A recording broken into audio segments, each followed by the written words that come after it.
মা মাটি ও গণমানুষের নেতা এবং আপনার আমার সকলের প্রাণপ্রিয় নেতা এবং আমাদের অভিভাবক বীর মুক্তিযোদ্ধা আলহাজ মোহাম্মদ গিয়াসউদ্দিন সাহেব আমাদের মাঝে আজকে উপস্থিত আছেন। সিদ্ধিরগঞ্জ থানা বিএনপির বিপ্লবী সভাপতি জনাব মাজেদুল ইসলাম আমাদের মাঝে উপস্থিত আছেন। সিদ্ধিরগঞ্জ থানা বিএনপির সাবেক সফল সভাপতি এবং সাবেক ছাত্র দলের সভাপতি জনাব আব্দুল হাই রাজু ভাই আমাদের মাঝে উপস্থিত আছেন। সিদ্ধিরগঞ্জ থানা বিএনপির সাবেক সফল সাধারণ সম্পাদক এম এ হালিম জুয়েল ভাই আমাদের মাঝে উপস্থিত আছেন।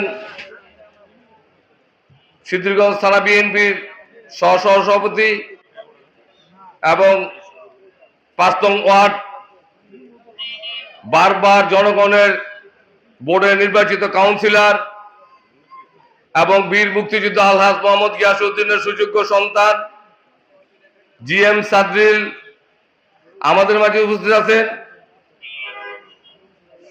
নারায়ণগঞ্জ মহানগর যুব দলের বিপ্লবী আহ্বায়ক সাবেক আহ্বায়ক জনাব মমতাজউদ্দিন মন্টু এবং নারায়ণগঞ্জ মহানগর যুব দলের সিনিয়র যুগ্ম আহ্বায়ক জনাব সাগর প্রধান সহ 10টি ওয়ার্ড বিএনপির সম্মানিত সভাপতি সেক্রেটারি সহ সকল নেতৃবৃন্দকে আমার পক্ষ থেকে সংগ্রামী শুভেচ্ছা ও আন্তরিক অভিনন্দন।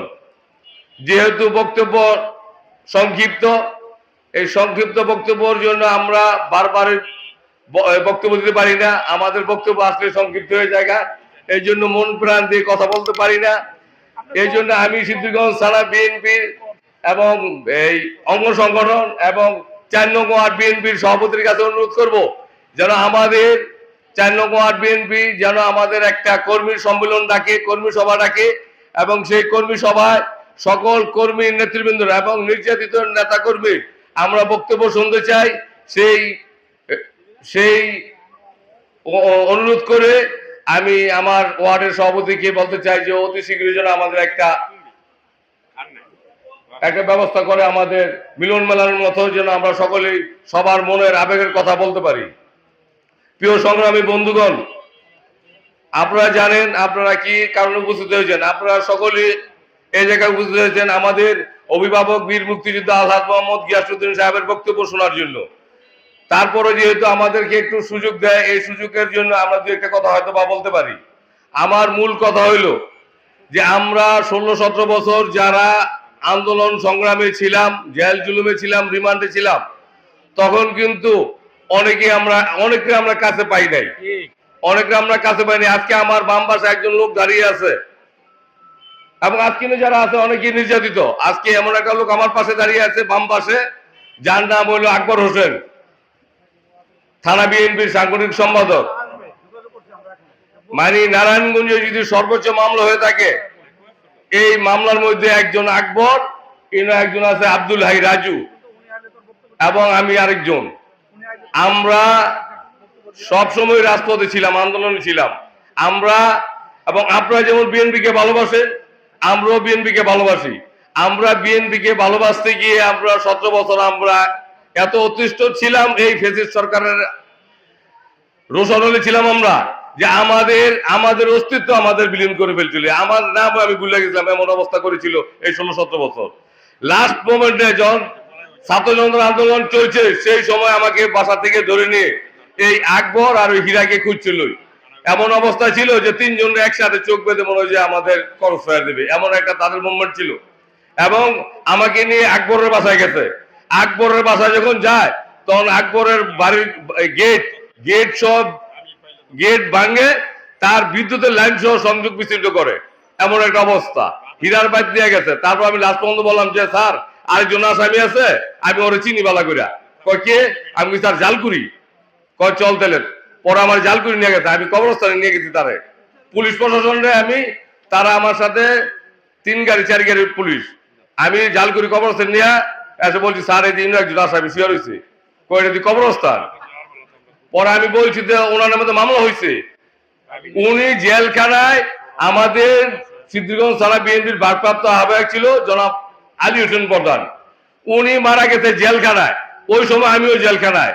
ওই জেলখানায় মারা গেছে একটা বিএনপির নেতা আলোচিত, সেই সেই জেলখানায় মারা গেছে। জেলখানা মারা যাওয়ার পরও তার নামে ধারাবাহিকভাবে মামলা হওয়ার মধ্যে আছে। আর উনি মারা গেছে, তারপর ওনার নামে মামলা, প্রত্যেক মামলা হইলেও তার নাম থাকে। তাহলে আমি বলছি যে স্যার ওনার নাম তো মামলা আছে, ওরে ধরেন। পরে ফোন করে ওসিরে বলতেছে, স্যার সালাই তো আমাকে কবরস্থানে লইছে, আসামি দেওয়া যায় কবরস্থানের ভিতরে। পরে এই হলো অবস্থা আমাদের। আমরা একেবারে সহজে আমরা কিন্তু আজকে এই পাই নাই, এই স্বাধীনতা পাই নাই।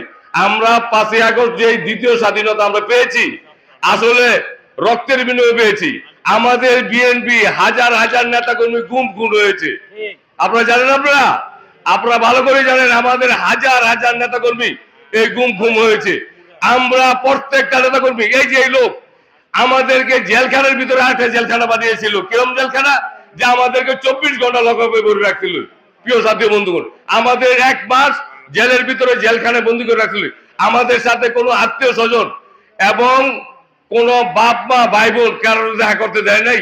আমাদের ভিতরে একসাথে আটকায় রাখছে 24 ঘন্টা, আমাদের এটার ভিতর থেকে আর বাড়িতে দেয় নাই। একেবারে সহজ বিষয় না। যারা বিএনপি নির্যাতিত, যারা ত্যাগী, তারা কিন্তু অতি সহজে এই জায়গায় আসে নাই, এই জায়গায় বসে নাই। সকলেই কিন্তু নির্যাতিত। আপনারা জানেন আমাদের প্রিয় অভিভাবক, নারায়ণগঞ্জ জেলার অভিভাবক এবং সবচেয়ে বয়োজ্যেষ্ঠ নেতা বীর মুক্তিযোদ্ধা আলহাজ মোহাম্মদ গিয়াসউদ্দিন, তার সহধর্মিণী মারা গেছে, তিনি তার জানাজা আসতে পারে নাই। প্রিয় সাথী বন্ধুগণ, আমি সেই সময় আমি গিয়াস ভাই যখন বাগড়া, ওই সময় আমিও বাগড়া। সেই মামলা ছিল কি মামলা? সেই মামলা ছিল হেফাজতের মামলা। আমরা বিএনপি করি, বিএনপির মামলা হইতে পারে, কিন্তু আমরা তো হেফাজত করি নাই। কিন্তু হেফাজত থেকেও আমরা রেহাই পাই নাই। আমরা 13 সালও 7টা মামলা দিয়েছি হেফাজতের এই সমস্ত নেতৃবৃন্দকে, এবং 21 সালও এই 7টা মামলা হয়েছে হেফাজতের। এই আমরা বিএনপি নেতা কর্মীরা হেফাজতের মামলা খেয়েছি প্রিয় বন্ধুগণ 14টা। আমরা এই যে নেতৃবৃন্দ, এই যে বৈশালীতে আব্দুল্লাহ রাজু। প্রিয় সাথী বন্ধুগণ, আমাদের আজকের সকলের নরমণি, সকলের অভিভাবক বীর মুক্তিযোদ্ধা আলহাজ মোহাম্মদ গিয়াসউদ্দিন সাহেব চলে আসছে। আমরা সকলে তার জন্য আমরা একটা স্লোগান তুলি, এবং আমি এই সময় আমার সংক্ষিপ্ত বক্তব্য শেষ করলাম। স্লোগান হবে